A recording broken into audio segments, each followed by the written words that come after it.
चलिए बात अब इंदौर के दूषित पानी कांड की, जिसमें सियासी घमासान जारी है।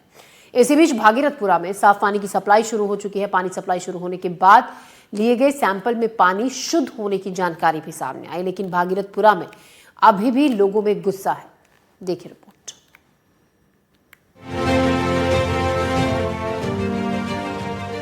इंदौर में भागीरथपुरा में दूषित पानी सप्लाई के बाद बिगड़े हालातों के बाद अब प्रशासन एक्शन में है। पाइपलाइन सुधारने के बाद इलाके से पानी की जांच के लिए 5 सैंपल लिए गए थे। जांच में सभी सैंपल में पानी शुद्ध पाया गया है। जांच में vibrio cholera, salmonella, rotavirus और एंडरो वायरस नेगेटिव पाए गए हैं। फिर भी प्रशासन ने लोगों को पानी उबालकर पीने की सलाह दी है। इधर भले ही स्थिति अब नियंत्रण में हो, लेकिन लोगों में अभी भी गुस्सा बरकरार है। रविवार को भागीरथपुरा इलाके में महिलाओं ने खाली बाल्टी लेकर प्रदर्शन किया। महिलाओं का आरोप है कि पानी के टैंकर मोहल्ले के अंदर पहुंचने से पहले ही खाली हो जाता है, जिसके कारण मोहल्ले के अंदरूनी इलाकों में रहने वाले लोगों तक पानी नहीं पहुँच पा रहा है। भागीरथपुरा में प्रशासन की पूरी टीम लगातार जुटी है। कलेक्टर शिवम वर्मा समेत निगम आयुक्त ने भी मौके पर जाकर हालात का जायजा लिया। भागीरथपुरा में 2 पानी की पाइपलाइन का काम चल रहा है। वहीं प्रशासन अस्पताल में भर्ती मरीजों की भी निगरानी कर रहा है। इस बीच जिला प्रशासन ने इसे लेकर बैठक भी की, जिसमें कलेक्टर ने जानकारी दी कि फिलहाल 14 लोग आईसीयू में भर्ती हैं। सभी के स्वास्थ्य की निगरानी की जा रही है। साथ ही इलाके में पानी के दूसरे माध्यम का भी क्लोरिफिकेशन किया जा रहा है। कि जो अभी तक की जो रिपोर्ट है उसमें वो जो एक टॉयलेट का पॉइंट था उसको भी अभी हम लोग ने इन्वेस्टिगेट किया है। बाकी लेकिन हम लोग निरंतर और सैंपल्स लेके जो प्रॉपर प्लॉटिंग करके किस प्रकार इसका एपिडेमिक का स्प्रेड हुआ, जो टीम सभी आईसीएमआर की टीम आई है, एम्स की टीम आई है, तो इन लोग इन पहलुओं को और गंभीरता से मतलब गहनता से देख रहे हैं, तो इससे कुछ और नतीजे आएंगे। फिलहाल अभी जो सिंगल पॉइंट जो हाइपोथेसिस है उस पर हम लोग काम कर रहे हैं। देखिए जितने भी बच्चे भर्ती हैं, अभी हमारे 14 बच्चे चाचा नेहरू में भर्ती थे और इसी तरह विभिन्न अस्पतालों में भी बच्चे हैं, लेकिन सभी स्वास्थ्य लाभ ले रहे हैं, उनकी स्थिति बेहतर है। इंदौर की घटना को लेकर लगातार विरोध प्रदर्शन का दौर भी जारी है। भोपाल में कांग्रेस कार्यकर्ताओं ने बीजेपी विधायकों और नेताओं के आवास का घेराव किया और घटना के लिए जिम्मेदार लोगों पर कार्रवाई की मांग की है। इंदौर में दूषित पानी से लोगों की मौत के बाद अब भी आक्रोश खत्म होने का नाम नहीं ले रहा है। इस वक्त कांग्रेस के जो कार्यकर्ता हैं वो भारतीय जनता पार्टी के विधायक रामेश्वर शर्मा के बंगले के सामने प्रदर्शन कर रहे हैं। न सिर्फ रामेश्वर शर्मा बल्कि अन्य विधायकों के बंगले पर इसी तरीके से घंटी बजाकर प्रदर्शन किया जा रहा है। इंदौर की घटना को लेकर सरकार लगातार सख्त कार्रवाई कर रही है। वहीं दूसरी ओर जनता में इसे लेकर आक्रोश खत्म नहीं हो रहा है। दूसरी तरफ कांग्रेस भी इस मामले में लगातार प्रदर्शन कर रही है। भोपाल से आकाश द्विवेदी और इंदौर से तनुश्री देसाई की रिपोर्ट।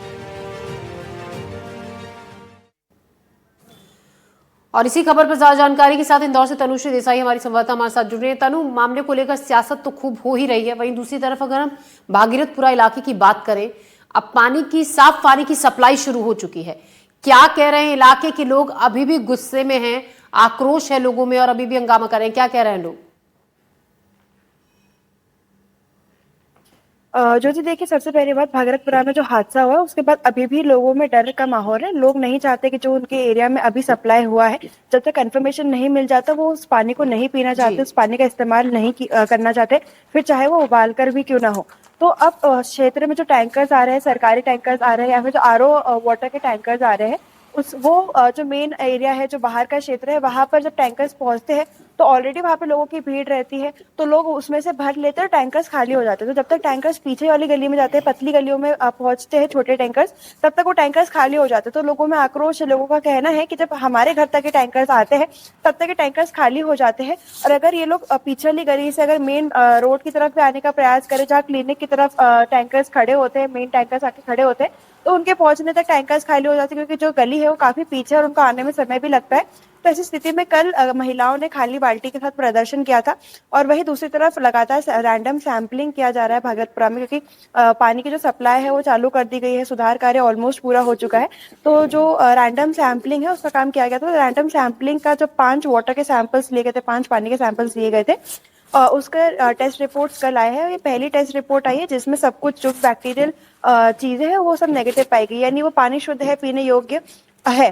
पर अभी भी नगर निगम की टीम जो है मौके पर पहुंचकर अनाउंसमेंट्स करवा रही है कि आप पानी उबाल कर पिए, क्योंकि नगर निगम भी एहतियात बरत रहा है, प्रशासन भी एहतियात बरत रहा है। पर लोगों में अभी भी डर है। लोगों का कहना है कि अभी सप्लाई जो हो रहा है उस पानी में कहीं ना कहीं वो दूषित हो सकता है, तो हम उसको पीने से बच रहे हैं।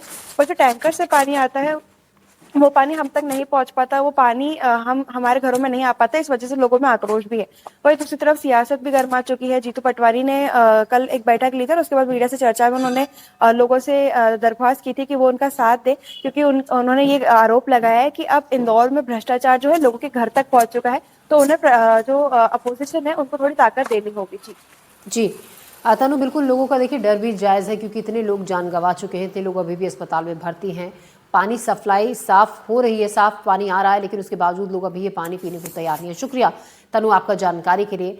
खबरों में हम बढ़ते हैं आगे और अगली बड़ी खबर रतलाम से, जहां रेलवे स्टेशन पर यात्रियों पर हमले का मामला है। चाकू से हमला करने वाले आरोपी की पहचान हो गई है। जिले के जावरा रोड का निवासी है आरोपी अमन। जीआरपी ने आरोपी की तलाश में टीमें भेजी हैं। घायल यात्रियों का अस्पताल में इलाज चल रहा है। तो रतलाम रेलवे स्टेशन पर यात्रियों पर हमले करने वाले आरोपी की पहचान हो गई है। अमन के रूप में उसकी पहचान हुई है। जावरा रोड का रहने वाला है अमन।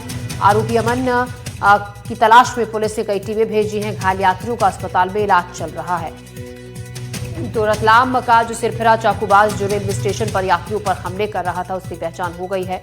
अमन के तौर पर पहचान हुई है, जो कि जावरा इलाके का रहने वाला है। पुलिस ने कई टीमें अमन की तलाश में भेजी है। देखिए तस्वीरें सामने आई थी जब अमन यात्रियों पर इस तरीके से हमला रेलवे स्टेशन पर करता था।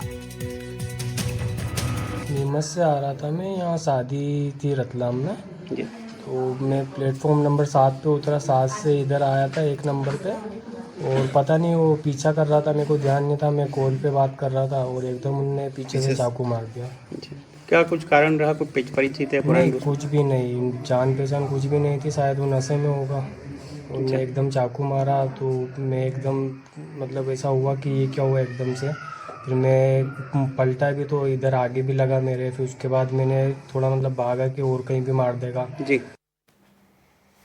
और इस खबर पर ज्यादा जानकारी के साथ साजिद खान हमारे संवाददाता रतलाम से हमारे साथ जुड़े हैं। साजिद, अमन की पहचान हो चुकी है, कहाँ का रहने वाला है ये भी पता चल चुका है, पुलिस की गिरफ्त में ही आ गया है, और क्या जानकारी पुलिस को पता चली है अमन के बारे में?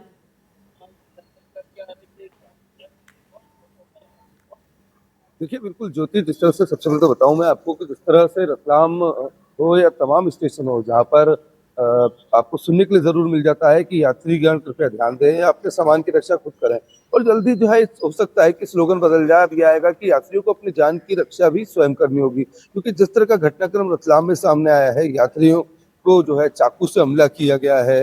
साथ में आप देखें तस्वीरों में, अगर हम दिखा रहे हैं, एनडीटीवी एक्सक्लूसिव तस्वीरों को दिखा रहा है लगातार कि एक युवक को चाकू मारने के बाद जो है सरफिरा वापस लौट के उसी स्थान आता है और वहां पर फिर चाकूबाजी की घटना को जो है अंजाम देने की कोशिश करता है।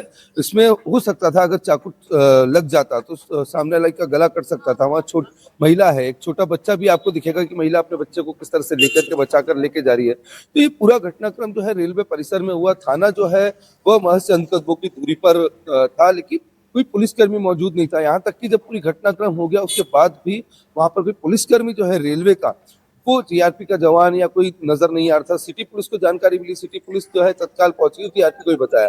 लेकिन ये घटना बताती है, देखिए कि किस तरीके से जो है अब रेलवे स्टेशन भी जो है सुरक्षित नहीं है। अमन जो है शादी में यहाँ पर शरीक होने के लिए आया था, उसे पता नहीं था कि उसके ऊपर चाकू से हमला हो जाएगा। अभी वो जो है अस्पताल में भर्ती है। उसको 2-3 जगह जो गंभीर घाव है। यहाँ पर जीआरपी पुलिस का कहना है कि उसने आरोपी को राउंड अप कर लिया है। अमन जो है वह जावरा रोड का निवासी है और उसको पकड़ने के लिए जीआरपी ने 3 टीमें जो है वो भेजी। जल्दी उसकी गिरफ्तारी सुनिश्चित कर ली जाएगी। जी, शुक्रिया साजिद जानकारी के लिए। और इसी के साथ वक्त एक छोटे से ब्रेक का हो गया, आगे खबरों का सिलसिला जारी रहेगा।